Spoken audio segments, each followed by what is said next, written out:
Hello everyone, I am Scutlist, and welcome to a news update for Warriors Orochi 4. Thanks to recent Famitsu scans, we have a newly announced character. Meet Athena, daughter of Zeus and the Greek goddess of wisdom, handicraft, and warfare, and second confirmed member of the Greek pantheon for the cast of Warriors Orochi 4. Her weapon is confirmed to be the Aegis shield, the very same shield she has in Greek myth. But the shield here can also split apart to form wings. At a glance, she may have a flying gimmick reminiscent of Hoon Noon's back in Ultimate, but we can't be sure just based on these still images. Now, as mentioned, one of the things that Athena is a goddess of is warfare.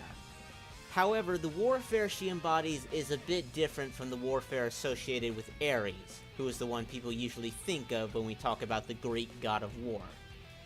Ares is a god of war, but he represents brutality and bloodshed, basically violence in its most unrestrained form.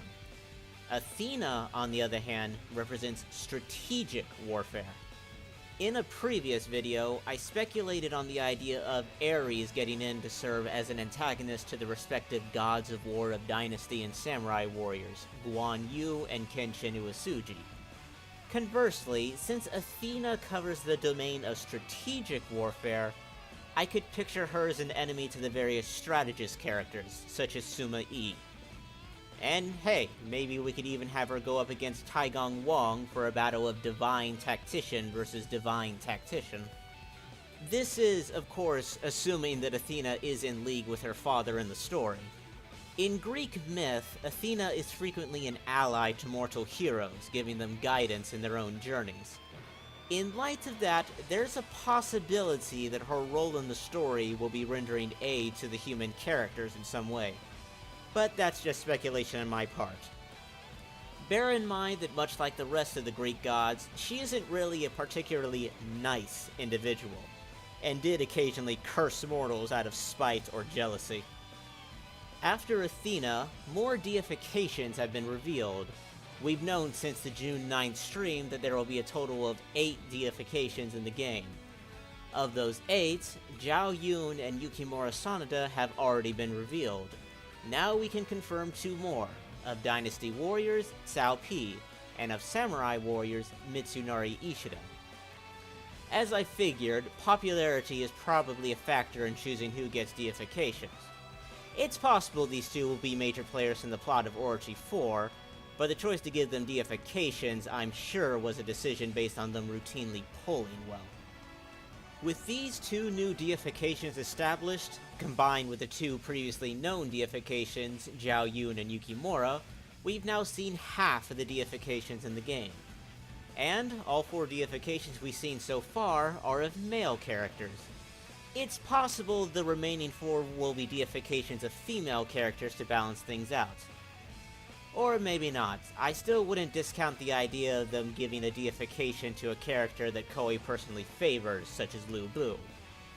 Then there's Guan Yu, who is literally deified in China, and thus it might make a certain amount of sense to give him a deification. I'm also not ruling out the idea of them offering more deifications through DLC. But if they do that, I just hope they don't go overboard. Don't, give us only 8 deifications in the base game, then an additional 100 in the DLC. That would feel more than a little scummy. Somewhat less scummy than making us pay for old weapons that should have been in the game in the first place, but still pretty bad. Last thing to discuss are new divine artifacts. Gracia has the Artemis Bow, Shu Shu has the Glepner, and Ma Chao has the Hulin Bursty, and I apologize if I butchered any pronunciations there. I'll admit that when I first looked at Ma Chao's divine weapon, my first thought was that it was a new mount that anyone can equip. But since it's Ma Chao's divine artifact, riding it in battle is probably unique to him. Though mystical mounts is an interesting addition, and considering the folklore of China and Japan, probably something that could have been added to Warriors Orochi quite a long time ago. This isn't the first time we saw Hulin Bursty though. In a previous trailer for the game, Fa Zhang also seems to use it, albeit in more of a bullfighter Toro kind of way. Looking at this, it seems that while every character seems to have a divine artifact, some characters do share their divine artifacts, but at the very least use them in different ways.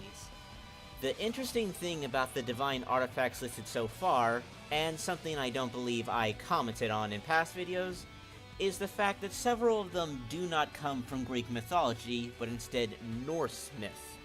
On top of many of the divine artifacts seen so far coming from Norse myth, they did hint some time ago that at least one Norse god could possibly be in the roster, and so the new characters won't just be Greek gods. And that will about cover it for this news update for Warriors Orochi 4. I hope you enjoyed this, and I'll see you next time.